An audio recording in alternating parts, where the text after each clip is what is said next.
Hello, and welcome to the Empowerography Podcast. This is a platform created for women's voices to be heard and a place to share their stories, journeys, and successes with the world for the purpose of helping other women who might be on similar journeys. We are empowering women one episode at a time. I'm your host, Brad Walsh, so kick back, grab one of your favorite beverages, and enjoy the stories.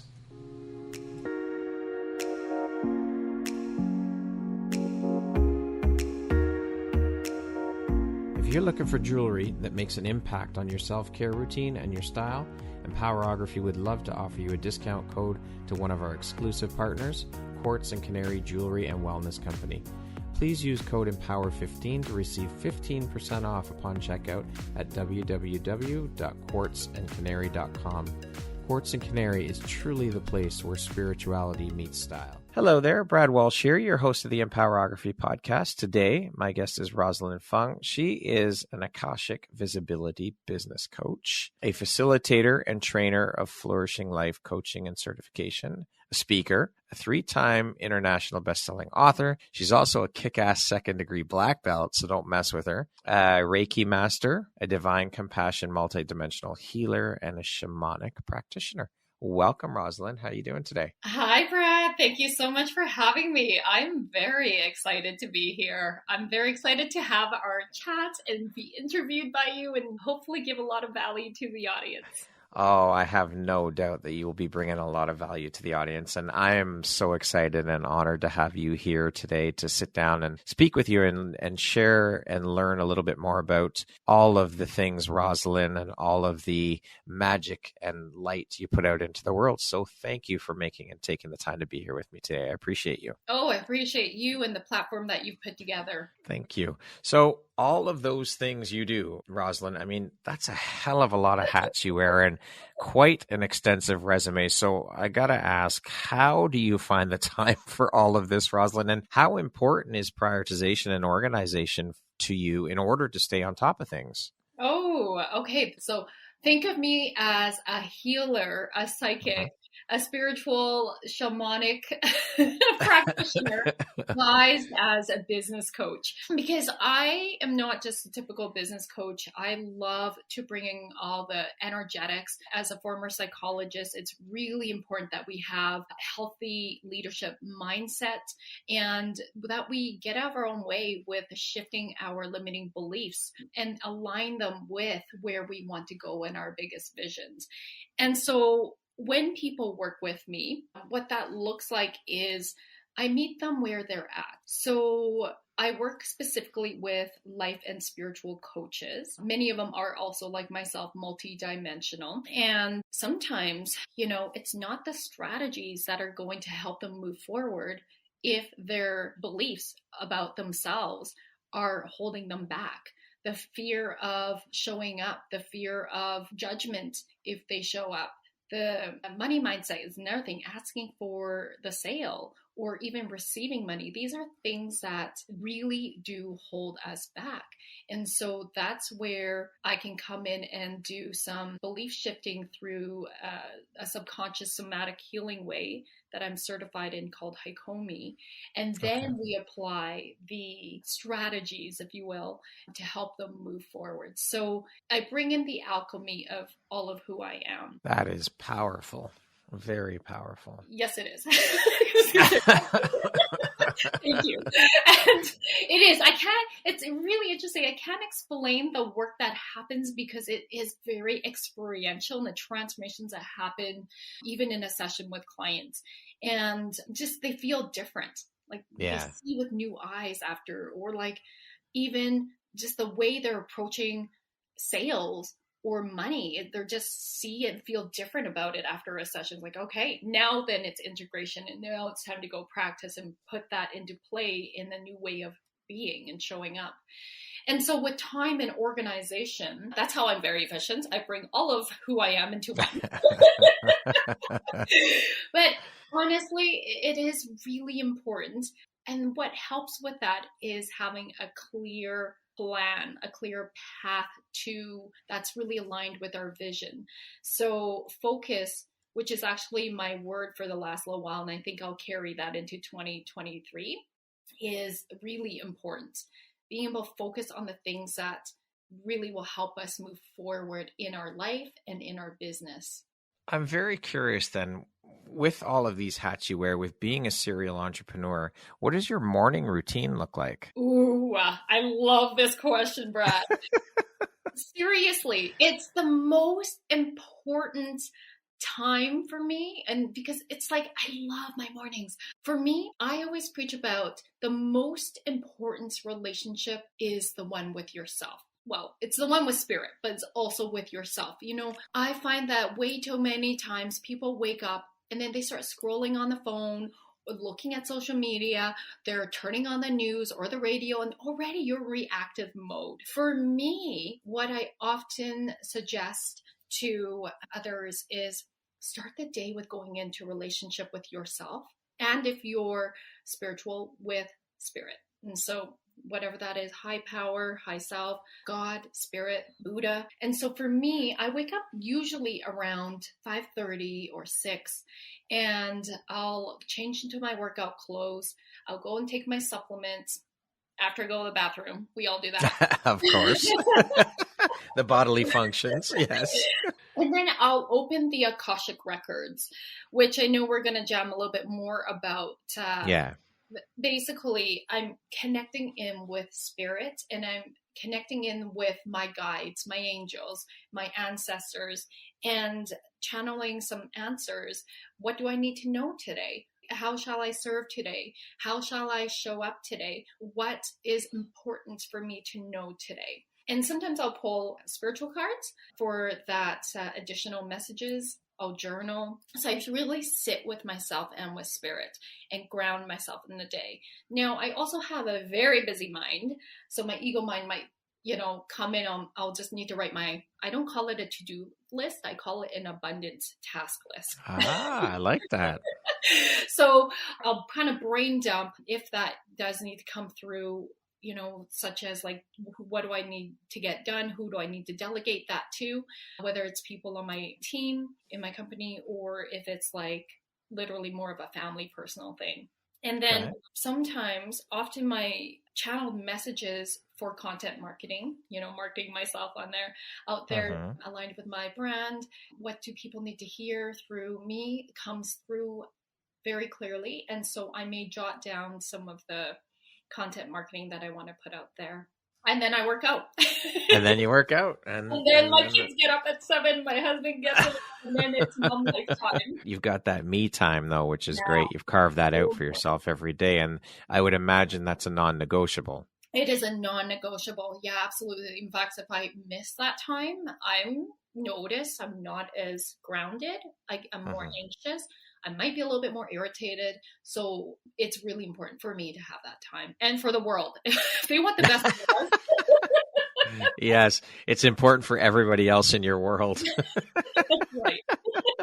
Rosalyn, what drives, motivates, and inspires you to keep going, pushing, and excelling at all that you do? My purpose, really, which is helping. I love showing up in the world and then supporting others to show up in who they authentically are. And I have this ability to see people's gifts. And Brad, you were one of them, right? And I have this ability to be like, I see you. I see what's possible. I see, where this could go. I feel like that's one of the gifts that I was given by Spirit. And so for me, it's showing up and giving people permission to, because of how I'm showing up, to be themselves too in the world, to, that thing we try to hide about ourselves, that thing that we think, oh my gosh, we're going to get rejected and judged so much for. No, like that's the piece that we can show up with and really like step into, because that's part of our magic. That's part of our power. And so I love to support and really show up. I'm like, I get so jazzed about helping other people. And I think what keeps me going is relationships. Like for me, Brad, authentic relationships are everything. In my personal life, in my professional life, I get to become really close with my clients too. And some of my close friends become my clients, like it's just because I mean, really, the world is all about relationships. So we're not meant to do things alone. We're meant to do things in community, to know that we can create that safety in the world together. For sure. I totally and wholeheartedly believe that relationships are the cornerstone or the foundation of entrepreneurship. They are it. That is what we put the building blocks on when we're building our business, is that first level of relationships and community. Thank you. I love what you just shared. And I would say the other piece is, as a mom, I have 2 boys. They're 8 and 10. And I want them to see that you can create the life and business of your dreams. My kids are already very business minded. I love it. They witness my husband and I talking lots about our dreams, our businesses, the impacts we're making. Like those conversations are very open at our dinner table, and they're really inspired. And I want them to have a strong women role model. Yeah. Because my kids, I know they're just very heart-centered, and I want them to be able to empower, like yourself, Brad, be men who empower other women for equality as well. I think it's important that we as parents start to instill these values and let our kids know that they are capable of doing anything they want from a very, very young age, because that way they just grow up not knowing any different, that it's kind of built into their DNA. If we keep reinforcing that and keep talking about it and sharing it with them and enforcing those values, they grow up not knowing any different. Yeah, absolutely. And I can see sometimes they're not so receptive of it, but I'm sure, while they're kids after all.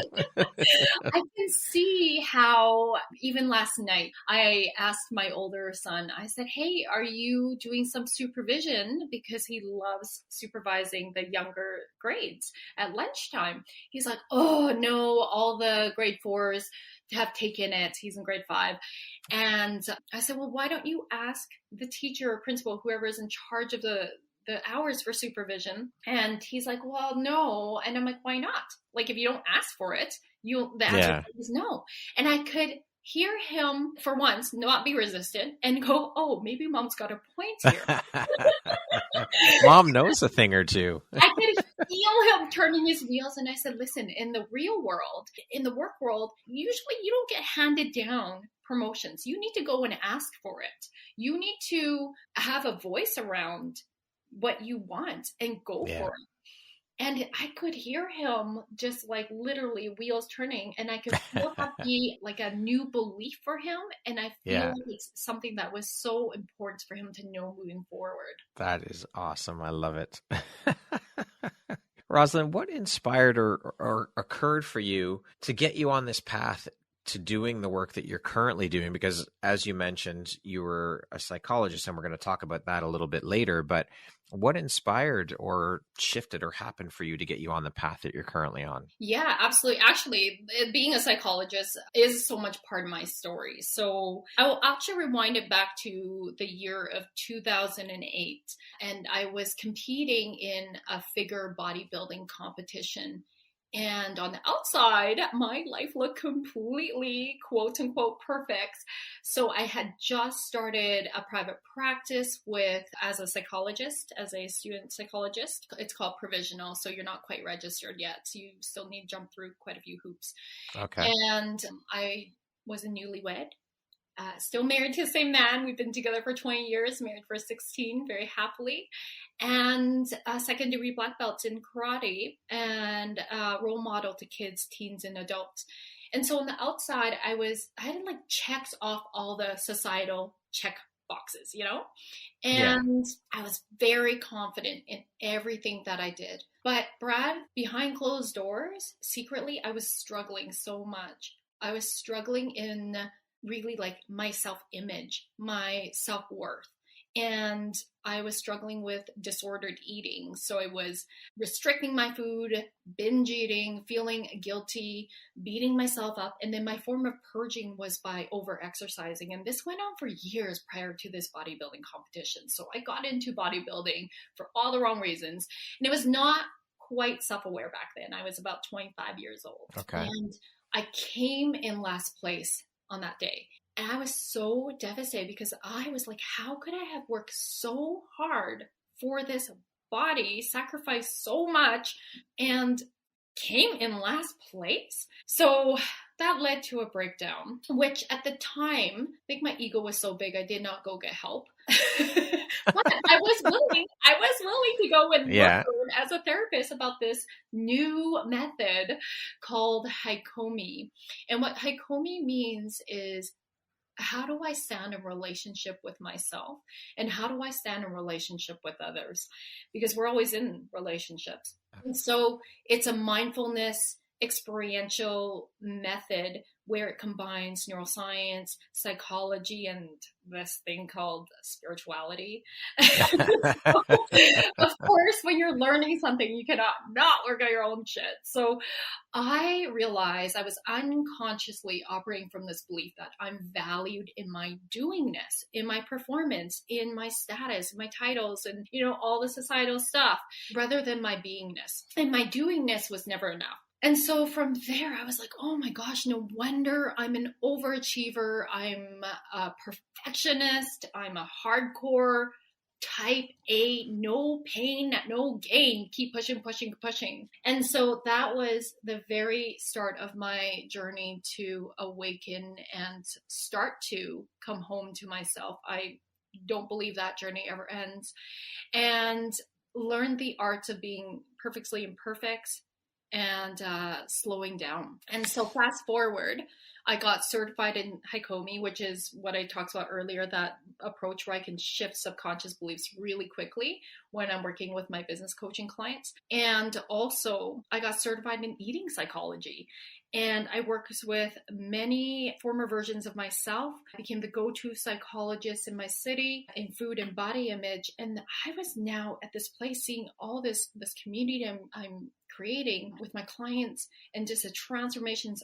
So I was driven by like, wow, what else is possible? Like, I feel like this is me on purpose. Like, what else is possible? I get very lit up when I see transformation and I'm like part of it. I'm like, oh, and so I became the first psychologist in my province to create an online program in 2015, 2016. And that was a lot of red tape, Brad. I had to do a lot of research, consult, and figured it out legally and ethically. I'm like, I know it's possible. So I figured it out. And then what happened was more doors opened. I got my first international speaking gig. I got to write a 4-page article in a magazine called How to Flex Your Self-Love Muscle. And they put me on the cover of a magazine. It was a women's fitness community. And so I knew I was somewhat spiritual at this point, but not fully. Like, I believed in energy and there's something greater beyond me. And so I just really let that continue to flow out and follow that. And fast forward, I started doing some heavier personal development. I thought I need to work on my money mindset. This is in 2016, 2017. Okay. And I went into a group coaching program as a client through integrity seminars, and I manifested because we had to find our accountability buddies blindfoldedly. And so my accountability buddy was a 7-figure award-winning business coach. Well, you can't make that shit up, right? So no. She was there for her own personal growth, of course. And then of course we became really close. And then I ended up hiring her, and it was so scary. You and I off behind the scenes at some point, we had talked about investing in ourselves and how much of a stretch that is. And for me, Brad, it was a big stretch. It was a $30,000 stretch. So it's like, wow. But it really was that I believe in my mission so much. I believe in myself. And I know that confidence only comes from taking courageous action. So I did it. And she helped me start my self-love coaching business. And at that point in time, I did not have any conscious intention to retire as a psychologist. I loved being a psychologist. But what ended up happening was, as my self-love coaching business grew, I loved it so much. I was like, oh my gosh, there is no limits here. I can work with anyone, anywhere. Why I started this in the first place was because people were reaching out to me and I couldn't work with them because they weren't in the same province that I was licensed in. Okay. And so for me, I had been certified as a Reiki healer. I could bring in my intuition more. I just felt like I had more permission to be me. And so eventually I decided that I need to, because I was confusing myself and I was probably confusing, my messaging wasn't clear. So I was confusing the people out there and I'm like, I don't know where to refer people to. Is it to my therapy business or to my coaching business?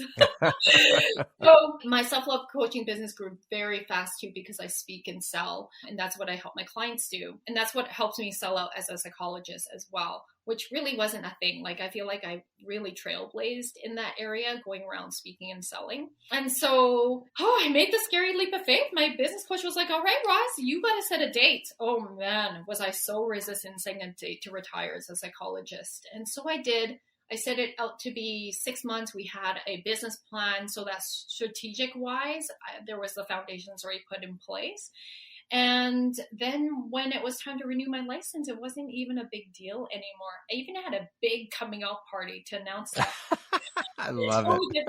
I rented a hotel, big conference room, like just, it was free for women entrepreneurs to come. And there were about 150 women entrepreneurs. Wow. And I ran the whole show, facilitate the whole day for these women to really have breakthroughs. It was powerful. And I just knew that, you know, if I can do this, I can do anything. And so I was able to sell my high ticket mastermind and have not looked back. So I've been able to create 6 figures working part-time only in my self-love coaching business. And that's not counting my therapy practice. So it's been abundant. And so coming back to the journey, I've just continued that inner work, the spiritual work. And that's how come I have all these spiritual tools, if you will, as a multidimensional healer, as an Akashic record reader, as a shamanic practitioner. I just love learning. And I just feel like if somebody could pay me for the rest of my life to learn, I would love that. And I also really love helping others. Like, it's people, you know, that question, you know, if you could do anything for free, like just as like whatever, what would you still be doing what you're doing? I'm like, yeah, like that wouldn't change. I love it so much. That's a beautiful thing when you can find your purpose and it lights you up so much, and to be able to have that purpose also impact and give back to others is the best feeling. And I honestly think that's like winning the lottery twice. Oh, absolutely. I really do. Brad. And you know, I always preach, the more money you have, the more good you can do with it, and the more we can contribute. So I love that I can, like, one of my values is contribution. So for me, in the years, I'm like, okay, I'm building my business. I can't give as much volunteer time, but I can definitely get more money. So 10% of my profits go to different charities each year. So that's awesome. It feels really good to give back. Yeah, absolutely. For sure. Now, you mentioned the Akashic Records a couple times now, so let's talk a little bit about that. You say that you have the ability to access them. For those who don't know, can you explain a little bit about exactly what the Akashic Records are and how that works? Absolutely. Okay, so the Akashic Records, I got certified in 2020. Shortly after I learned I was a medium. I'm like, what? I'm a medium? I'm not sure if I can open that up. But anyways, my girlfriend, Deanne Rondeau, she and I met at a birthday party through a mutual client and friend. And then we just got to talking. And I'm like, what are you up to these days? And she's like, oh, I'm teaching the Akashic Records. So what is that? Because many people are like, I've heard of that. I don't really know what it is. So how I like to explain it is accessing God consciousness, non-religious. And what I'm doing is I'm channeling masters, teachers, and loved ones. So these are angels. So masters are with you all your life. Teachers are with you for specific lessons, and loved ones are people that you actually knew in this lifetime that have crossed over. It could also include any souls from miscarriages for those that have had that. Okay. And so once we're in the records, now every reader is different. In fact, I hesitate to call myself a reader because my sessions, I don't do business without it. Even as a business coach, I always open the records up with my clients. So we open up my clients' records because their guides are going to be coming through. So this is me using my psychic abilities with messages that our logic couldn't otherwise have. Now, once we're in the records, every reader is different. So the way I read, we'll say, or channel, I'll use the word channel, feels more like, is the messages come in as a knowing, as like kind of like my voice. I hear them. If it comes in as energy, so it's really strong. I feel what my clients are feeling. I also see things in visions, images, and sometimes they show me Disney cartoons as references for something. It's really cool. It's really fun. That's wild.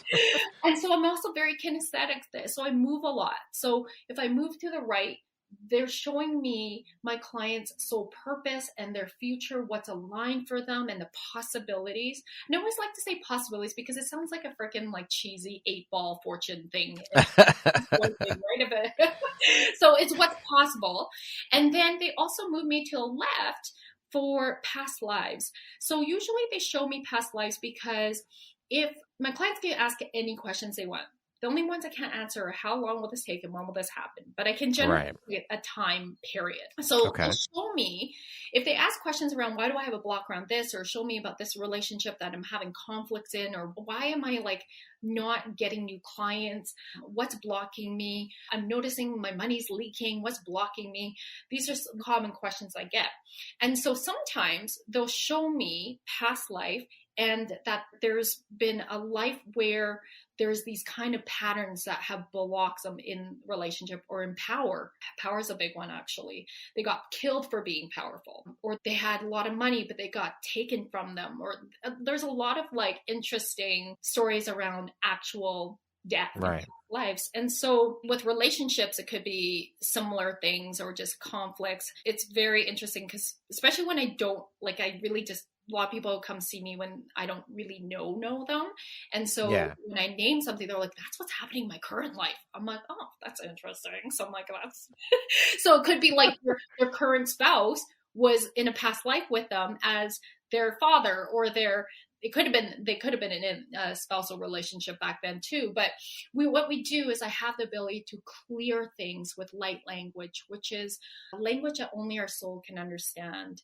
It's language of love, of light. It bypasses our cognition. And so it has a light language clears and heals. It also amplifies and activates things for the highest good and truth. And so sometimes they're also showing me past life because our souls have multiple lives, and they're showing me a powerful archetype that the soul of the client was in a past life, and it's being asked to be activated in this lifetime, aligned to support them with their soul purpose. So again, I do that with light language, and everything's permission based. So it'll be so obvious when the clearing needs to happen, but I still ask for permission, and it's a very active, empowering process.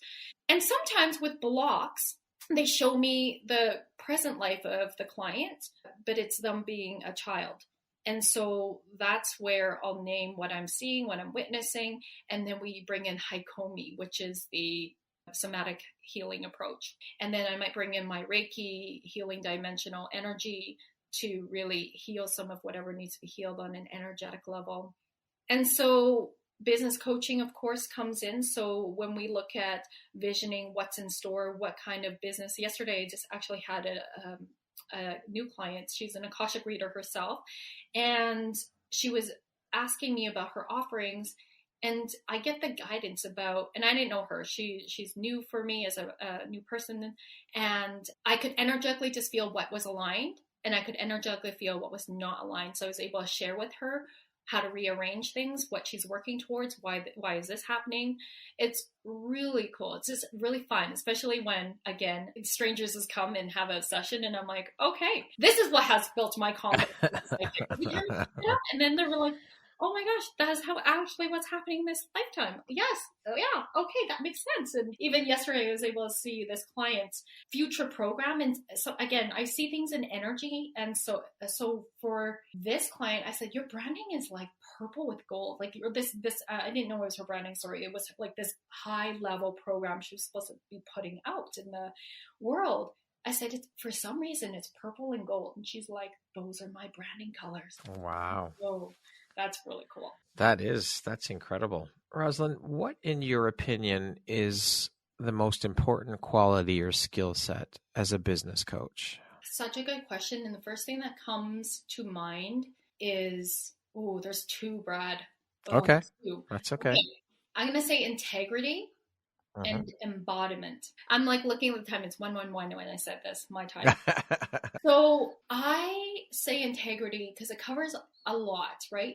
That whatever our values are, whatever, like, and for me, I think integrity over, because I'm like, okay, integrity or authenticity? Well, I think that if we're integrity, we have authenticity because we're being integrity to being authentic. So to integrity of what our values are, and then showing up in that alignment with our values and our actions, in how we're like really presenting in the world. And embodiment to me means you are living what you preach about, what you say. You're doing what you say you will do. And for me, like for those who are listening that are coaches and entrepreneurs, and for me, I always talk about you need to be selling the transformation you already embody. So people feel, there's a little bit of a maybe a calling out of the coaching world. I see people who are trying to sell programs so that you can get richer, change your money mindset. And yet I know behind the scenes, they're struggling themselves with money. And I'm like, that's not integrity. Like you can't be selling something that you yourself haven't actually transformed in yourself. And so for me, that's why embodiment is so important, is you are walking your talk, and people feel that if you're not being authentic to what you're saying, to what you're selling, people feel that. And so, and then deep inside, the person also doesn't truly align because they know themselves, they don't have the results. And so what I've seen in the coaching industry is nobody buys because they're not being authentic. They're not being in integrity. And so embodiment also means that you are so deeply home with yourself, that you're so embodied in your values, in your truth, that you are in this space of being, we're human, but it's about being so unwavering in your truth, in how you're showing up. And that's not the same as don't be flexible. You still got to also be flexible. Of course. But it really is about people can feel your energy and how deep you are by the way you show up. Absolutely. That makes total sense. So, Rosalyn, what would you say is your greatest strength as a coach? My self-belief and my belief in my clients. I know that people always say, I love your energy.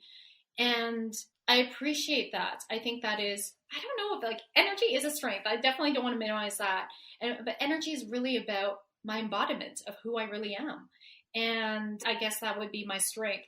But I also want to say one thing that people often say to me, my clients say to me is, you believed in me. You saw what I couldn't see sometimes. And you held space for that breakthrough for me to move into that next level. And I see it. And, I have a strength of being able to lovingly call people out so that they don't stay stuck in their shit. And obviously my clients are coachable. They're very open. They take radical responsibility. And so when they know I'm lovingly calling them out and and I say that in a really playful way, right? Like, I just kind of invite you. Isn't that the little saboteur? So, but sometimes I'll just call it out and we'll get sometimes that. You have to. Tough love, right? Yeah, exactly. exactly. And they're just like, thank you. I know my business coach is the same with me. And I'm like, thank you. She's like, that's what I love about you. You're so coachable. I'm like, well, I'm investing high ticket. I'm not wasting my time. No, exactly. So it really is. I feel like it's one of my strengths.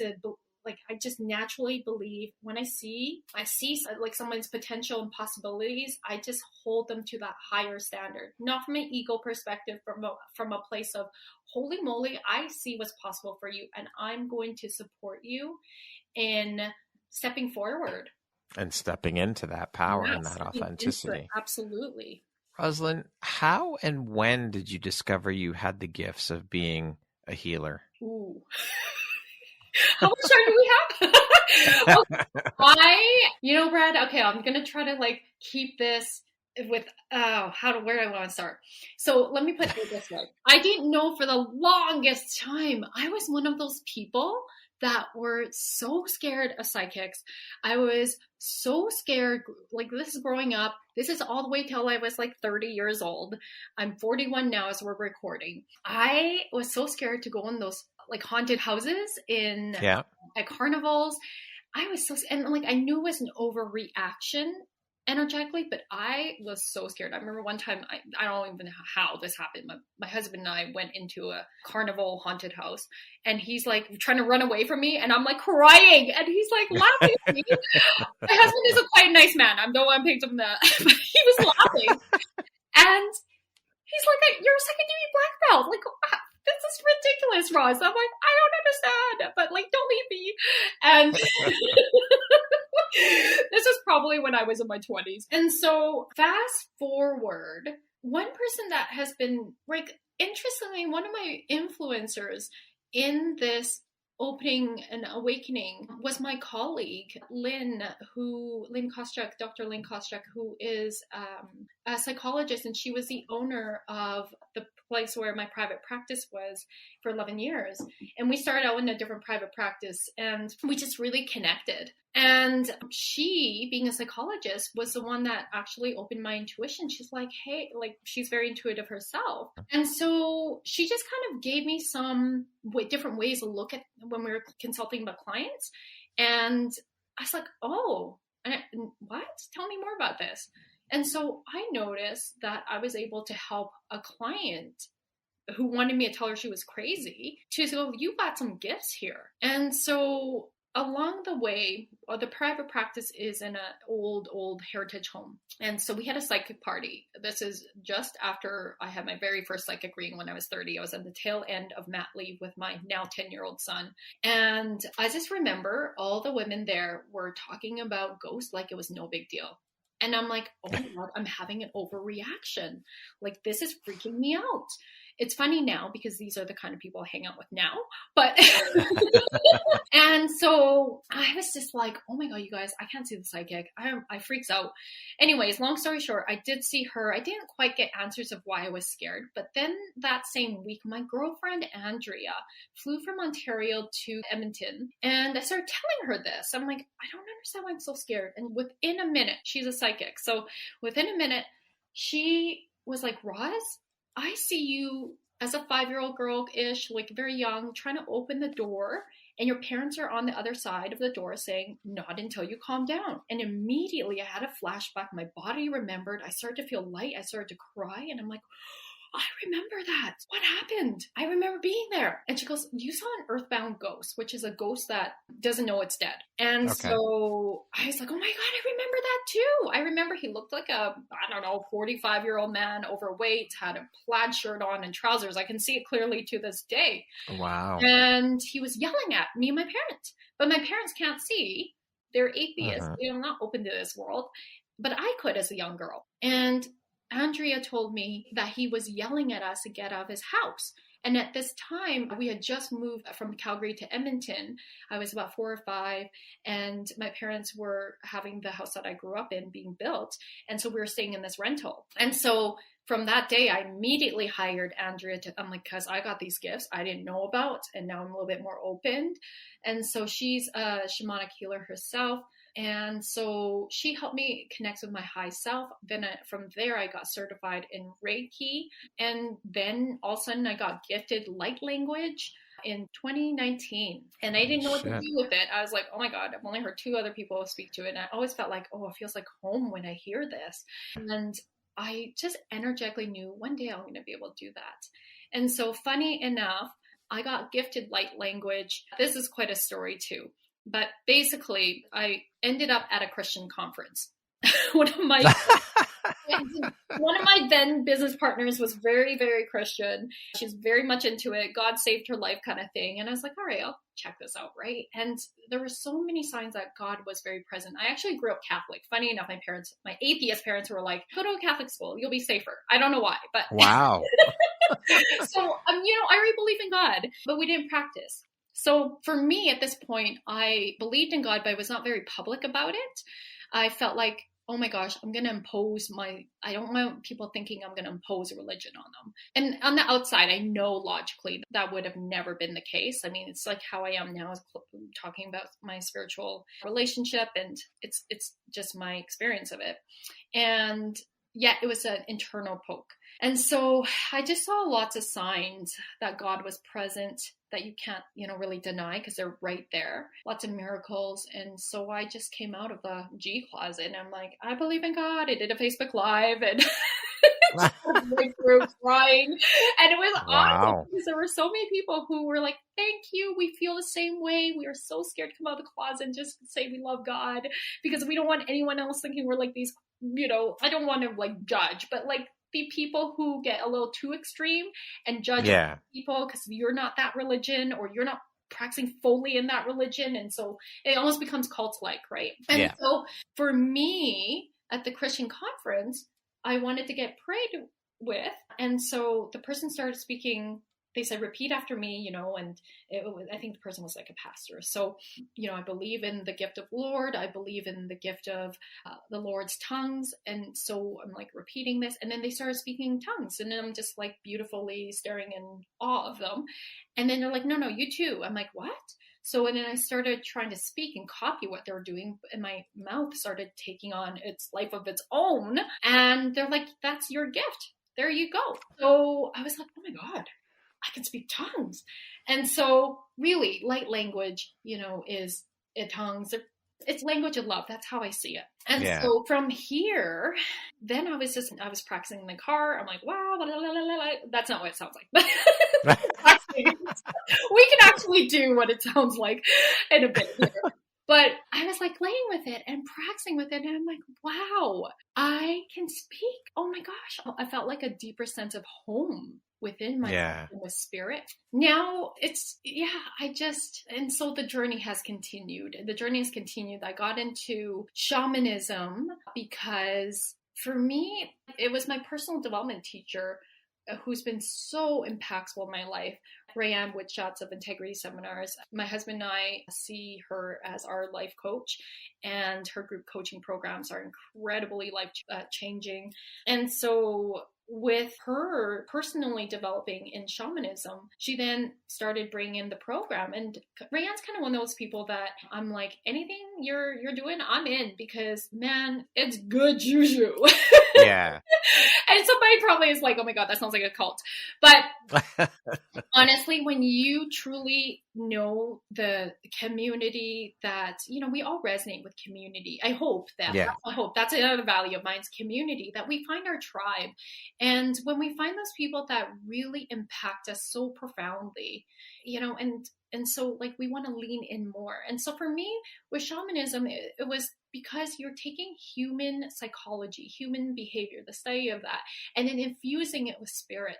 And I'm like, I want to learn more about bringing in and alchemizing psychology and spirit together. And so honestly, Brad, I thought, well, I'll just take it for whatever the year, and let's see. Oh my gosh, it has been the medicine that I've definitely dive deeper into, and everything happens in divine timing. I just love how the shamanism has been able to help me be the queen of synchronicities, of creating even more magic in this world, of knowing that when the thing that's really changed me is knowing, a principle that's really changed me, and this wasn't from shamanism, was from way before with Rayanne, is that we take radical personal and spiritual accountability, that everything is happening for us and through us, not to us. And so when we look at people as mirrors, when we look at situations that we don't like to be in as mirrors for us, when we look at money as a mirror, we get to like release what we want to release. But sometimes we can't do that in the 3D world. Sometimes we actually have to do that in our dreams. And what I mean, and this sounds like this is what the quantum leaping is. There's been some relationships in my life that sometimes, there's a lot of tension there, or there's something there that you can't quite, I think everyone can relate to this. Sometimes you think you're the person that's right and the other person is like, oh, if only they could change. Yeah. But of course, the only thing we have control over is ourselves, our thoughts, our emotions, our own behaviors. And so sometimes trying to have conversations with these people we have conflicts with, we can't, because number one, they're not at the same level of consciousness. Number two, maybe they ghosted, and maybe they're actually not alive, but we have to, find that way to shift that relationship so it doesn't repeat in our karma patterns, but rather we start to move into dharma, which is purpose. And so a good example is, many of us can experience, if we're single, it's like that same kind of person keeps walking through the door. Why do I keep magnetizing this same relationship? That's not working for me, right? Yeah. And so even with psychology and shifting beliefs, sometimes that might not be enough. And with shamanism, we're able to clear and neutralize. It's called recapitulate. Clear and neutralize the relationship so that you don't ever repeat that same karmic pattern with and bring in these people energetically. And what that does is when you clear that, the next time you have a person come in, so the universe will also be like, okay, you're ready for your test? You will have a different reaction. You will respond. You will be in a response of dharma. No longer will you feel pulled. No longer will you feel hooked in. It's so much magic that happens when we really clear our shit in past lives and parallel universes across lifetimes. It's powerful. Most definitely. 100% agreed. Rosalyn, what do you think your unique skill set or superpower is that's helped you become successful? Creating authentic relationships. I think I have a gift of connecting with people, and I have a gift of connecting people with people. I always joke that if I started a different business, it would be a dating and matchmaking company. Because my master's is in marriage and family therapy. I'm certified in life coaching. And then also, I actually have a psychic ability to connect people in romantic relationships. Two of the couples that I've connected, one couple's married and with kids, and the other couple's been together in a very committed relationship and engaged.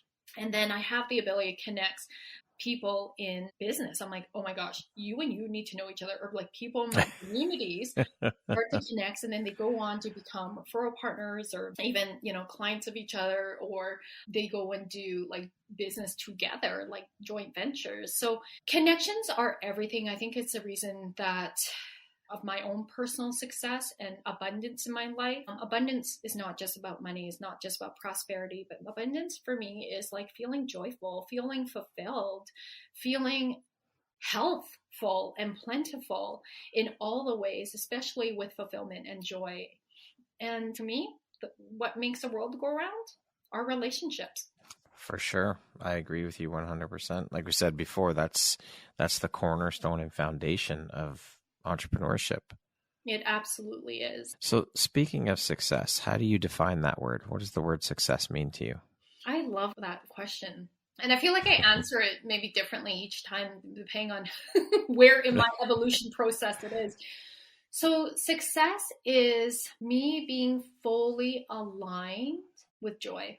I feel like it's that simple. And that is the North Star of how I make my decisions. Is this bringing me joy? Is this continuing to bring me joy? What do I need to release so that I can have more joy? What do I need to bring in so I can create more joy? Because I think, so many times, again, pain turned to purpose. Pain was, I thought that I needed to have societal success check marks, check, check, check, check, check. And then I'll be happy, and then I'll be worthy, and then I'll be successful. But clearly I've reached that place of quote unquote success and not feel fulfilled. And I know, speaking to hundreds, not thousands of entrepreneurs and hearing lots of stories, That's a really common theme, that we think that we hit all these societal markers and yet we don't feel fulfilled. So what is fulfillment? I think it's when we are being fully authentic with ourselves, we keep growing, and then we are contributing to the world. So whatever way that is, I mean, if we're being who we are, we're contributing to the world because we're in joy. We're not projecting our shit around onto other people, because only people who are not happy, who are not secure, who are not in joy project. And so it's really looking at what is fully aligning with my joy right now. Beautiful. Love it. What is one of the most important things you've learned in your life? Oh, yeah. What was your life like before you learned it? Yeah. Oh my gosh. Okay, I love this question. So I love all your questions, Brad. So thank you. Take the concepts of victim versus accountability. In fact, I have a podcast episode. I think it was my 3rd episode ever of Activate Your Soulgasmic Business, where I shared this. It's a thing that changed my life. And this is a book by one of my mentors, Jay Facette, called Reframe Your Blame, but also Integrity Seminars. Jay and Rayanne were partners, and they taught the same material. And so what it is victim is life is happening to me, and accountability is life is happening for me and through me. And there's 3 levels of victimism, 3 levels of accountability. And so at the most radical spiritual accountability level, it's knowing that, and I know this might sound a little out there for some people, but knowing that we as souls having a human being experience, we chose the time we were born, we chose our parents, we chose experiences that were happening with us, because we're here to learn our lessons and we're here to evolve so that we don't repeat karmic patterns. And so a really great children's book that I love, and I love to read with my kids, is called Little Soul and the Sun. And it's by the same author who wrote Conversations with God.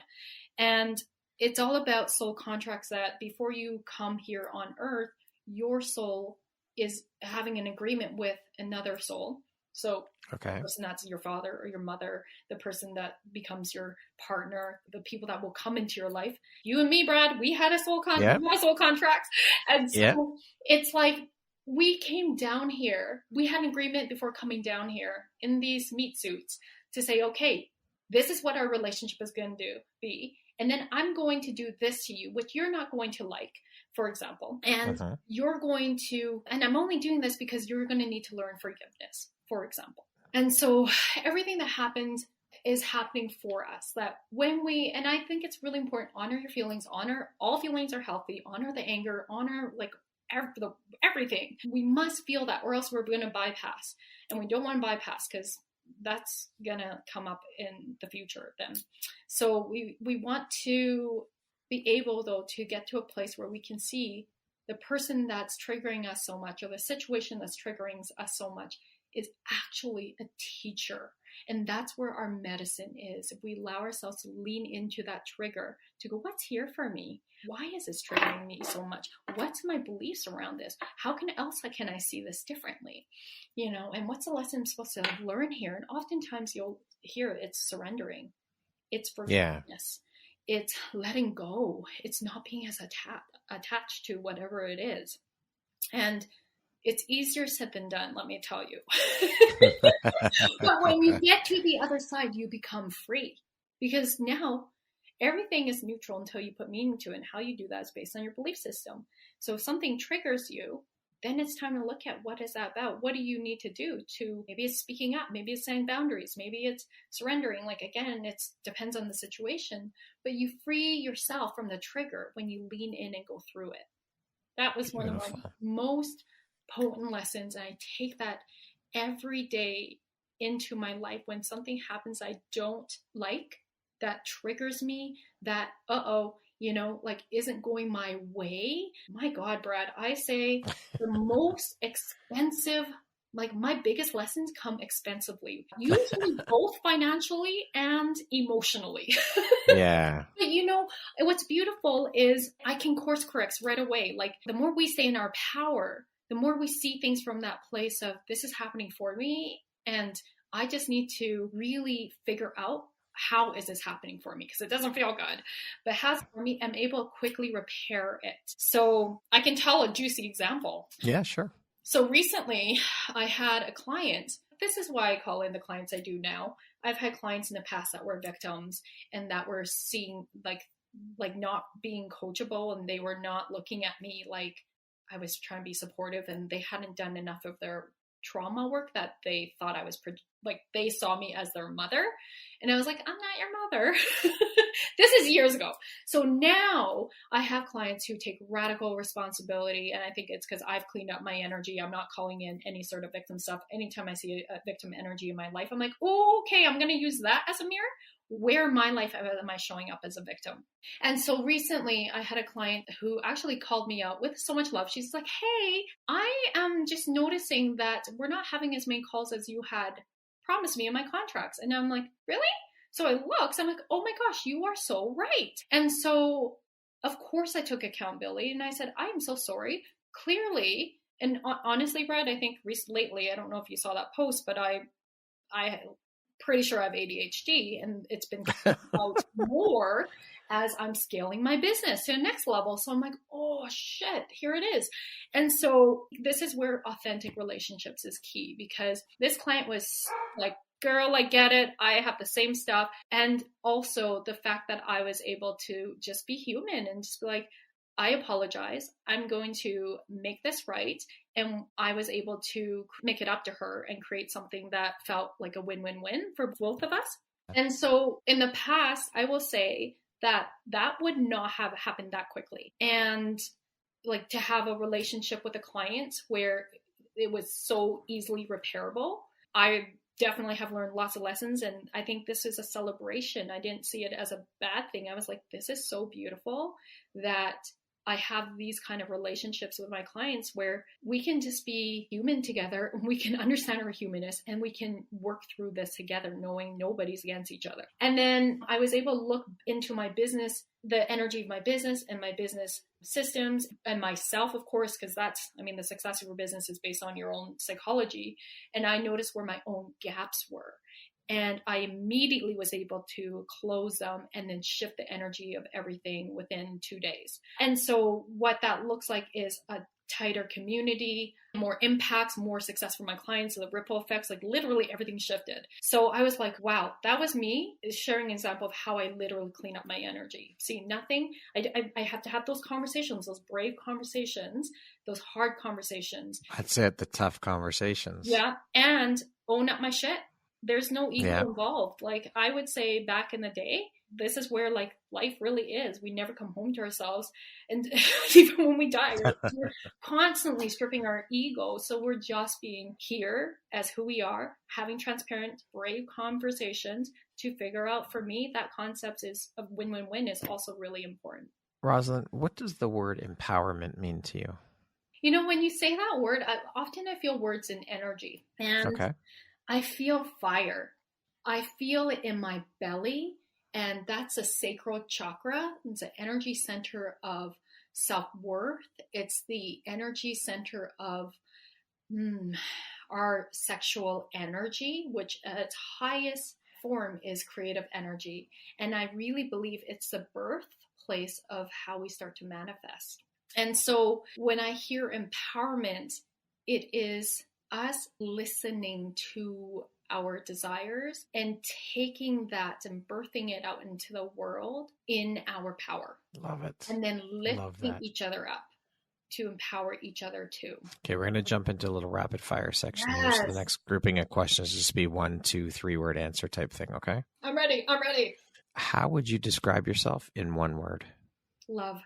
If you were writing your autobiography, what would the title be? Warrior. If you could teach the world one thing, what would it be?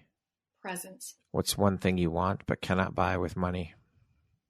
This is a hard one. Because honestly, Brad, I feel like I have everything I want. Okay. So can I say with that connotation, you can never buy love with money. There you go. What is your favorite self-care practice? Okay, I'm going to be really juicy here, but masturbate. Anything. All right. Hey, when you have orgasms, it allows you to manifest. Well, there you go. What is your biggest fear? That my kids go before I do. That concludes our rapid fire section. Now back to our regularly scheduled program. What is one lesson your career has taught you that you think everyone should learn at some point in their life? Energy is everything. In the last 2 years, what new belief, behavior, or habit has most improved your life? Focus. What is the most important lesson you've learned in business? Well, I feel like it's the same answer as before, taking radical personal and spiritual accountability and building authentic connections. There we go, that connection piece. I see a theme and a thread here, Rosalyn. Yeah. Can you hear my valley? Yeah. If you had the opportunity to sit down and have a 1-hour conversation with one woman, any woman in the world, who would it be and why? Oh my gosh, I would love to sit down with Marie Forleo. She is one of my idols, I will say. And it's funny because I think everybody knows Marie Forleo. She is a life and business coach. She's been on Oprah. She's hilarious. She's like this girl from New Jersey that has this really fun energy. She's got a TV show. It's really interesting because I have clients, I've never taken her program, B School, but clients who have taken my Client Attraction Academy, they're like, you remind me of Marie Forleo. And I'm like, that is such a huge compliment. Thank you. I've never taken her B School, but like just, I think it's because she brings in herself and she brings in fun into the business. And she's here to help people create a life and business they desire. And I just feel like if I was to sit down with her, I feel like we could be really good friends, first of all.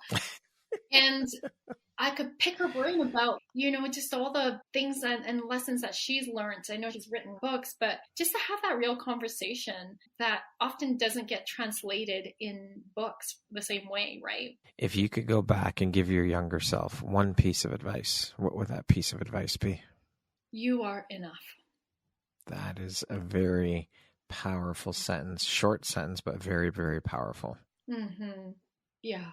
Lastly, Rosalyn, if you were to deliver your last 30-second speech to the world, like your tribe, your corner of the world, your people, what would that last 30 seconds sound like? What words of wisdom would you impart? I'm going to channel this one. All right. It is safe to be you. In this world, it is safe for you to show up as who you are. It is safe for you to speak your desires and move into your desires and live out your desires. It is safe for you to take that leap of faith, birth your ideas into the world. Do that thing that you've been wanting to do. Don't wait. Don't let your dreams die inside you. Let yourself lead your dreams. Let your dreams lead you. Let yourself be here to create a life fulfilled, to create impact by who you are, to touch lives by being who you are. You matter. And I love you. Beautifully said. Thank you so much for that, Rosalyn. This was an absolute pleasure. You are such an incredibly inspiring and beautiful soul, and I am so grateful for our connection, our friendship, and for you making the time to be here with me today and share about your story and your journey. It has been an absolute pleasure. Keep shining your bright and beautiful light out into the world and being the beautiful soul that you are. Thank you so much, Brad, for being you. I so appreciate our connection. I so appreciate and see you for who you are and what you're doing in the world. And I deeply believe in you. Thank you so much for being a conscious man, for supporting women to get their message and impacts out there. Thank you for seeing me and acknowledging that. I really, truly appreciate that from the bottom of my heart. Thank you. Once again, my name is Brad Walsh, host of your Empowerography Podcast. Today, my guest has been Rosalyn Fung. She is an Akashic Visibility Business Coach, a Facilitator and Trainer, Flourishing Life Coaching and Certification, a speaker, a 3-time international best-selling author, a kick-ass second-degree black belt, a Reiki Master, a multidimensional healer, and a Shamanic Practitioner. Thank you so much, Rosalyn. I hope you have an amazing rest of the day. Thank you.